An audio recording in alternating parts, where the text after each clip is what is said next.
TheLazyPeon!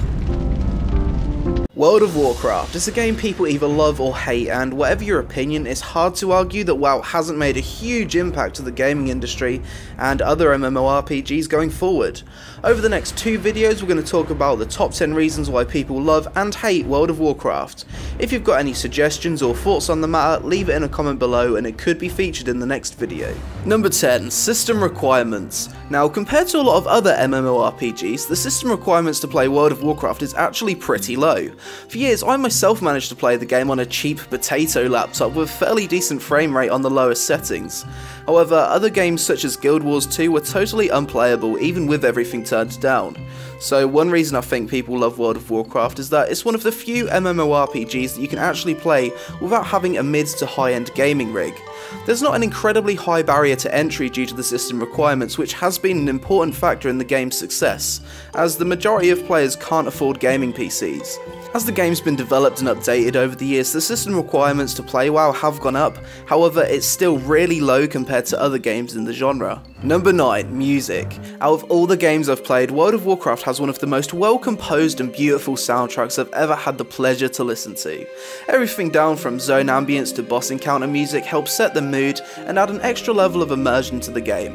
Whenever I've come back to WoW after taking a long break, I'm always hit with an overwhelming feeling of nostalgia as soon as I hear the Elwyn Forest soundtrack, which is one of my favourite musical pieces in the game.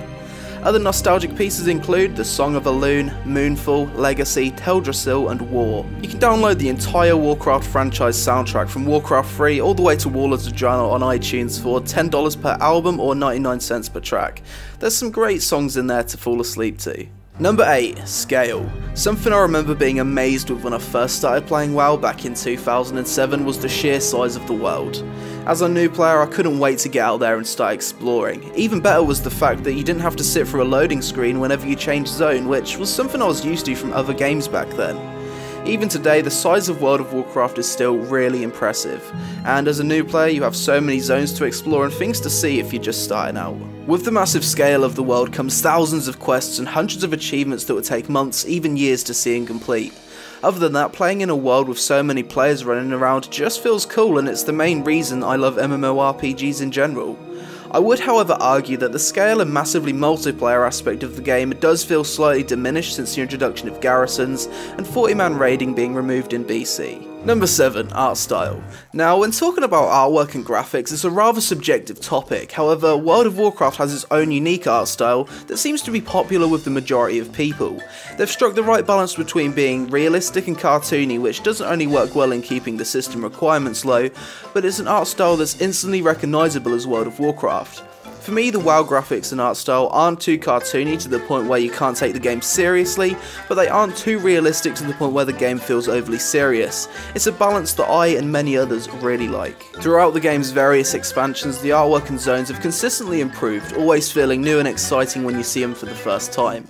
There's also a lot of visual diversity, especially in the recent expansion Warlords of Draenor, which has zones featuring forests, snow-covered mountains, towering spires, moonlit fields and canyons, which does keep the leveling experience exciting when doing it for the first time. Number 6. Role-playing. One of the main reasons that people love World of Warcraft and MMOs in general is that it allows you to be a part of a fantasy world with thousands of other players. It's an escape from reality and a great way to forget about your real life problems. In the outside world, I am a simple geologist. But in here, I am Falcorn, defender of the Alliance. I've braved the Fargo Deep Mine, defeated the Bloodfish at Jared's Landing.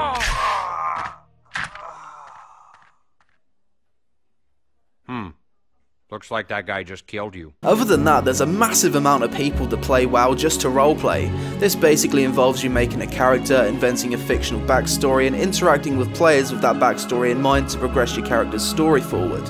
RP isn't something I'm greatly into myself, but I know a few people that spend all their WoW time roleplaying, and couldn't care less about progressing their character through raiding or PvP. Throughout the years, there's been some huge RP events in WoW, such as in-game weddings, organised Horde vs Alliance lore battles, funerals and multi-guild meetups. As someone that used to play on an RP server, I got to see a few of these events, and despite me not participating, it looked like a lot of fun for those people involved. Number 5. Lore. For an MMORPG, lore is a really important thing to consider, as it gives the player a reason to care about the world they're playing in. World of Warcraft is one of the most lore-rich games I can think of, with its story being developed and progressed over the past 20 years, since the release of the Warcraft Orcs and Humans RTS in the mid-90s. A big reason for the success of WoW is the fact that it was an MMORPG released with pre-existing lore that many people were already familiar with through books and the hugely popular Warcraft 3 RTS. Other MMOs really struggle when it comes to lore, especially if it's a game that's not based on a pre-existing franchise. It can leave the player feeling overwhelmed and confused as to their role in the world, which is something I've experienced myself when trying out other MMOs. Something that many people love about WoW is that even after logging in for the first time with no knowledge about the game's story, you can still relate or be somewhat familiar with the game's races, as they're based on pre-existing archetypes such as orcs, trolls, elves and undead, which have been around in stories long before the release of WoW. For the real lore nerds out there, you've got a huge back catalogue of story to go through if you really want to know everything about the game. And a big reason many people resubscribe to WoW is just to see how the story's progressed since the last time they've played. Number 4, community. Another big reason that people still continue to play WoW despite the fact it's over 10 years old is simply because of the friends they've made in game or the community they're a part of. This is a reason that I've stuck around for so long, even in times where I've actually been bored of the content. Being a part of an active guild in WoW makes the game a hell of a lot more fun, as you can just hang out with a bunch of people that have similar interests to you. The WoW community as a whole are extremely passionate and care greatly for the future of the game because of all the time we've invested into playing it over the past few years. In times where content's lacking or there's something that's widely disliked, we're not afraid to tell Blizzard how we feel. We'll rant, rage, make videos and even tweet the developers, because ultimately, most of us just want to see the game succeed, as we're all heavily invested into being a part of the Warcraft universe. A good example of the community coming together to make a difference was during this expansion when Blizzard announced there'd be no flying at all in Draenor. So many people expressed their opinion and argued for it to be added back into the game. The developers eventually decided to make a compromise and add it back into the game in 6.2. Overall, the WoW community are an interesting bunch. As with any group of people, there's always a few assholes, but there's also some really kind, helpful and crazy individuals that I've had the pleasure of meeting myself. As a whole, I think the WoW community are generally pretty good. Of course there's some toxicity in places, but that's present with every online game. Number 3, PvP. Now this is the reason I'm still logging in to play WoW every day. I absolutely love WoW PvP. There's so much depth and things you need to learn to become a good player. It's not something you're going to get good at overnight, and if you want to get to a high rating, you're going to need to spend time practicing and find other players on your level to play with. Despite me enjoying PvP, it's actually a part of the game that needs some serious work.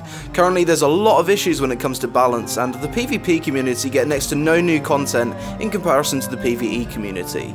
Something I've found is that people either love PvP or absolutely hate it. As a new player, you'll find that it has quite a steep learning curve, and there's a hell of a lot you can do to improve as a player, which I personally like. For me, the real fun in PvP comes from playing with friends either in competitive arena or just messing around casually in battlegrounds. I love how, despite there only being a few BGs in arenas, each game feels totally different based on what comp you're playing or the choices the opposition team makes. It's dynamic content that can be played over and over again and still feel fun, which is why I and many others love WoW PvP. Number 2, raiding. Raiding is one of the main reasons people play World of Warcraft, and over the years Blizzard have designed some really great raids and boss fights. The whole process of joining a guild and killing bosses with 10 to 25 other players feels really cool, especially if you're doing it with a group of friends using voice comms. Unlike PvP, there's a much clearer path of progression associated with raiding, and people often resubscribe to the game just to clear the latest raid tier before unsubbing again. As a raider, you also have a bunch of options in terms of choosing a difficulty that suits you. There's the LFR mode, which is the easiest form of raiding, where you'll be matched with random players and can clear everything in a few hours with very little challenge. You've got the normal and heroic modes, where you'll need to find your own groups or guilds to complete, and then there's the mythic mode for the most hardcore players. Here you'll need to find a raiding guild and dedicate a few nights a week to progression. A big reason many people love raiding and play WoW just to raid is that no matter what your experience or availability, there's a difficulty to suit you. I myself did a lot of raiding in Wrath of the Lich King and the start of Warlords. I always enjoyed seeing a boss fight for the first time. The reason I stopped was because after killing a boss once, I don't have much interest in killing it again, but most people don't mind, as it's something you'll need to do to progress your gear. Number 1, nostalgia. When describing your first experience with World of Warcraft or the time you spent as a noob, leveling up, exploring the zones and playing with friends, it's often something we look back on with fond memories. I myself remember downloading the game in secret because my parents wouldn't let me play it. I made a trial account in the early hours of the morning whilst everyone was sleeping and made a human mage. I was instantly filled with feelings of excitement that I'd never had before with any other game. I remember looking at the map and seeing how huge the world was, and being overwhelmed by the simplest things such as players riding horses. I really miss having that feeling, and after hearing many stories from other players, it appears as though I'm not the only one. Whenever I've quit the game and decided to resubscribe, I've done so because I've thought about the time I spent as a new player, and a part of me just wants to get that feeling back again. After resubscribing, I'll get the initial feeling of nostalgia when visiting Goldshire and hearing the Elwyn Forest music, or making an undead ult, but it's just not the same. I think a big reason many people come back to WoW time and time again is to try and relive the glory days, to get the same feeling you got when raiding with your friends, exploring a new zone for the first time, or trying to find Mancrick's wife. There's so many things in WoW that are a trigger for nostalgia, from music, boss quotes, and even YouTube videos from the likes of Oxhorn. The truth is though, the glory days are over, and WoW isn't the groundbreaking MMO today as it used to be, with so many other games competing in the genre. For me, I think the number one reason people love WoW is because of all the good memories they have of the game, the friends they've made, the places they've explored, and the feeling of being part of something bigger than yourself. World of Warcraft isn't dead by all means, and there's still a lot of time to make new memories to look back on. Whatever happens though, I'm glad I got the chance to play the game when I did, and meet some awesome people. For that, World of Warcraft will always have a special place in my heart. So that's it for this video guys. Next week we're going to be covering the top 10 reasons why people hate World of Warcraft. If you have a suggestion, please leave it in the comments below and it could be featured. I hope you enjoyed the video guys, thanks for watching, and I'll see you next time.